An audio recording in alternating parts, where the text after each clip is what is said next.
సాయిరామ్. సర్వదేవతాతీత స్వరూపులు భగవాన్ శ్రీ సత్యసాయి బాబా వారి పాదపద్మములకు నమస్కరిస్తూ భక్తులందరికీ సాయిరామ్. రోజు పారాయణ చేసుకున్నటువంటి తపోవనంలో ఈరోజు 12వ అధ్యాయము. ప్రపంచమంతా కూడా విస్తుపోయేటువంటి పరిస్థితిలో స్వామి సూపర్ స్పెషాలిటీ హాస్పిటల్ నిర్మించినటువంటి విధానాన్ని ఈ అధ్యాయంలో తెలిపారు. భగవాన్ బాబా పేద ప్రజల కోసం పుట్టపర్తిలో కొండ మీద 1956వ సంవత్సరంలో శ్రీ సత్యసాయి జనరల్ హాస్పిటల్ నిర్మించారు. ఇది కుల్వంత్ హాల్ పక్కనే ఉంటుందన్నమాట. ఈ హాస్పిటల్ కానీ అందులోని వైద్యులు కానీ కేవలం నిమిత్త మాత్రమే. ఈ హాస్పిటల్, వైద్యులు, నర్సులు ఇదంతా కూడా నిమిత్త మాత్రమే. అనగా అక్కడ వైద్యం చేసేది పరమాత్మే, సత్యసాయి భగవానుడే. సర్వీస్ చేసేది కూడా సత్యసాయి భగవానుడే. అందుకని నిమిత్త మాత్రం అంటున్నారు. అసలు వైద్యుడు భగవాన్ బాబాయే. అక్కడ డాక్టర్లకు అంతుపట్టని ఎన్నో రోగాలను భగవాన్ బాబా వింతగా, విచిత్రంగా నయం చేసిన ఘట్టాలు అనేకం. ఇది ఇలా ఉండగా భగవాన్ బాబా లక్షల విలువైన వైద్యం ఉచితంగా అందించే ప్రపంచపు వింతగా పరిగణింపబడే సూపర్ స్పెషాలిటీ హాస్పిటల్ నిర్మించాలని సంకల్పించారు. ఫలితంగా సత్యసాయి భగవానుడు 1990వ సంవత్సరం నవంబర్ 22వ తేదీ నాడు సూపర్ స్పెషాలిటీ హాస్పిటల్కి శంకుస్థాపన చేశారు. 90లో బర్త్డేకి ముందు రోజున. సరిగ్గా వచ్చే సంవత్సరం అంటే 1991 నవంబర్ 20వ తేదీ నాడు హాస్పిటల్కి ప్రారంభోత్సవం జరుగుతుందని స్వామి ప్రకటించారు. ఇక్కడ గమనించవలసింది ఏంటంటే, ఒక సంవత్సరంలోనే హాస్పిటల్ పూర్తి చేసి ప్రారంభోత్సవం కూడా జరుగుతుందని చెప్పారు. పుట్టపర్తిలోని ఆ సూపర్ స్పెషాలిటీ హాస్పిటల్కి రూపకల్పన చేసిన ఆర్కిటెక్ట్ డాక్టర్ క్రిచ్లోవ్, లండన్లోని Prince of Wales institute of ఆర్కిటెక్చర్లో డైరెక్టర్గా ఉన్నాడు ఆయన. దాన్ని ఈయన రూపకల్పన చేశారు, క్రిచ్లోవ్ అనే ఆయన. అతడు సర్ ఐజాక్ టైగ్రెట్ సూచనపై ప్రశాంతి నిలయం వచ్చి భగవాన్ బాబాని దర్శనం చేసుకున్నాడు. ఈ ఐజాక్ టైగ్రెట్ అనే అతనికి కూడా చాలా ఇంపార్టెన్స్ ఉంది. ఎందుకంటే ఈ హాస్పిటల్ మొత్తానికి 200 కోట్లు ఒక్కడే ఇచ్చినటువంటి ఆయన ఈ ఐజాక్ టైగ్రెట్ అనమాట. ఈ సూచనపై ప్రశాంతి నిలయం వచ్చి భగవాన్ బాబాని దర్శనం చేసుకున్నాడు. క్రిచ్లో స్వామి అతనికి ఇంటర్వ్యూ ఇచ్చి సూపర్ స్పెషాలిటీ హాస్పిటల్కి సంబంధించిన నమూనా, వాస్తు, గ్రహ, జ్యోతిష విషయాలను విపులంగా వివరించి చెప్పారు స్వయంగా స్వామి. స్వామి పరిజ్ఞానానికి క్రిచ్లో అప్రతిభుడయ్యాడు. అతడు లండన్ వెళ్ళి స్వామి చెప్పే ప్రకారం డిజైన్ తయారు చేయడానికి ఎంతగానో ప్రయత్నించాడు. కానీ అతనికి సాధ్యం కాలేదు. అప్పుడు ఒక మిత్రుని సూచనపై భగవాన్ బాబాకు తానొక పనిముట్టుగా భావించుకొని శరణు వేడి ప్రార్థించి ధ్యానించి అప్పుడు ప్రారంభించమని చెప్పాడు. అలాగే చేశాడు క్రిచ్లో. అంతవరకు తానే ఈ డిజైన్ చేస్తున్నాను అనేటువంటి ఒక భ్రమలో ఉండటం వల్ల అతను చేయలేకపోయాడు అన్నమాట. ఒక పొడవైన డ్రాయింగ్ పేపర్ తీసుకొని ఈ చివరి నుంచి ఆ చివరి వరకు ఒకేసారి హాస్పిటల్ చిత్రం గీశాడు. అది ఎలా ఉందంటే, ప్రేమతో 2 చేతులతో దగ్గరకు తీసుకుంటున్నట్లుగా అటు ఇటు వార్డులు, పక్కకు వెళ్ళి ముందుకు వంపు తిరిగినట్లు స్వామి ఆజ్ఞానుసారం చిత్రించాడు.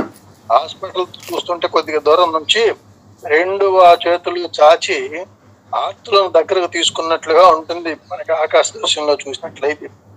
ఇక అక్కడ నుంచి ఆర్కిటెక్ట్ బృందం కూర్చుని రోజుకి 17 గంటల చొప్పున 3 నెలలు పనిచేసి ప్లాన్లన్నీ ఇండియాలో స్వామి చెప్పిన కన్స్ట్రక్షన్ కంపెనీకి పంపించారు.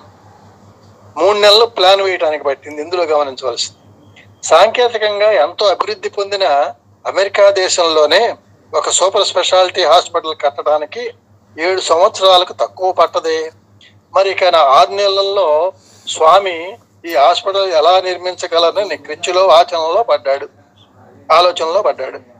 లండన్ నుంచి వచ్చిన మరికొందరు ఆర్కిటెక్టులు హాస్పిటల్ భవనానికి పునాదులు వేసి 3-4 అడుగుల ఎత్తుల కాంక్రీట్ స్తంభాలు కట్టి మే నెలలో స్వామి బెంగళూరు వెళ్ళినప్పుడు హాస్పిటల్ పని విడిచిపెట్టి తమ దేశాలకు వెళ్ళిపోయారు. మే నెలలో 1991 మే 22వ తేదీ నాడు స్వామి బెంగళూరు కొడైకెనాల్ వెళుతూ జోగారావు గారిని వెంట పెట్టుకుని హాస్పిటల్ చూడటానికి వచ్చారు. కొడైకెనాల్ వెళ్లే ముందు నిర్మాణ పని పూర్తి కావడానికి మే 22 నుంచి నవంబర్ 22 వరకు, అంటే కేవలం 6 నెలలు మాత్రమే ఉంది.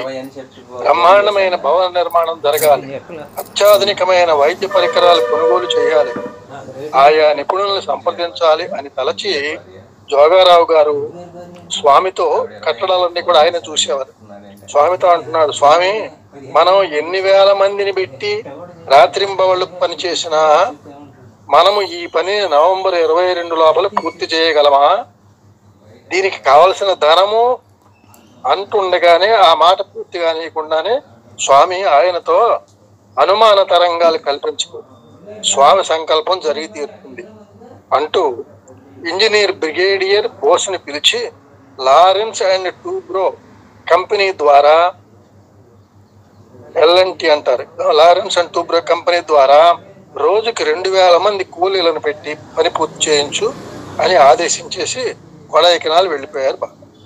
స్వామి మీద సంపూర్ణమైన భారం మోపి తాను నిమిత్త మాత్రుడిగా ఉంటూ భారత ఇంజనీర్ బోసు గారు నిర్విరామంగా కృషి చేసి రోజుకి 2000 మంది పైన పనివారిని పెట్టి రాత్రింబవళ్ళు శ్రమించారు. తత్ఫలితంగా అక్టోబర్ 15, 1991 నాటికే బృహత్తరమైన భవన నిర్మాణం పూర్తి చేయబడి వైద్య ప్రముఖులకు అందజేయబడి సర్ ఐజాక్ టైగ్రెట్ సూపర్ స్పెషాలిటీ హాస్పిటల్కి సమర్పించిన యంత్ర పరికరాలను భారత ప్రభుత్వం వారు ఎక్సైజ్ సుంకము లేకుండా భారత విమాన సంస్థ ద్వారా ఇతర దేశాల నుంచి పుట్టపర్తికి చేరవేశారు. అందుకు అవసరమైన జెట్ విమానాలు నేరుగా పుట్టపర్తిలో దిగటానికి వీలుగా సంవత్సరం ముందుగానే సత్యసాయి విమానాశ్రయాన్ని అంతర్జాతీయ విమానాశ్రయంగా రూపొందించడం జరిగింది.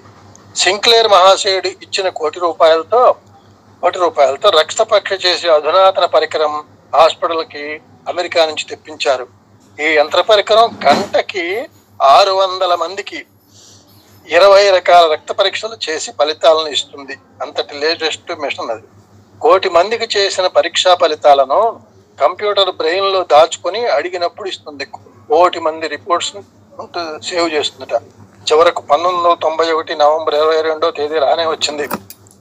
శ్రీ సత్యసాయి పరమాత్మని సంకల్పానుసారంగా మొదటి రోజునే 4 ఓపెన్ హార్ట్ సర్జరీలు జరిగాయి. ఎంత అద్భుతం, ఎంత అద్భుతం! సంవత్సరం క్రితమే ప్రారంభోత్సవం తేదీ ప్రకటించారు. 6 నెలల క్రితం ఇక్కడ కేవలం పొలాలు మాత్రమే ఉన్నాయి.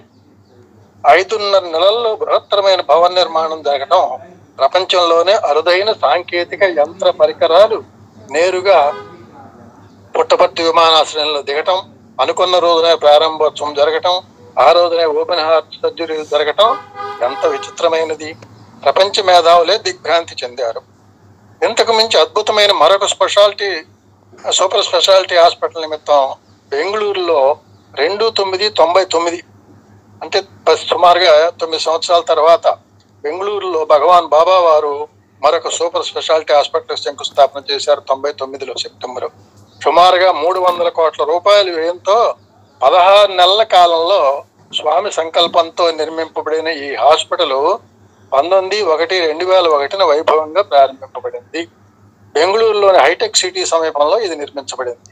సత్యసాయి పరమాత్ముడు నా సంకల్పం జరిగి తీరవలసిందే, చతుర్దశ భువనములు ఏకమైన నేను సంకల్పించిన కార్యములకు అవరోధం కలుగదు, నా అనంత మహిమను ఎట్టివారును గ్రహింపలేరు, బ్రహ్మాదులకు కూడా నా మహిమ అగోచరము, అటువంటి నా మహిమలో 1 కోటి అంశమునైన మానవులలో ఎంతటి దీశాలు కూడా గ్రహింపజాలడు అన్న దివ్య వాక్కులను మనము ఏనాడు మరవకూడదు అని ఈ సూపర్ స్పెషాలిటీ హాస్పిటల్స్ నిర్మాణాన్ని ఈ అధ్యాయంలో చెప్పడం జరిగింది.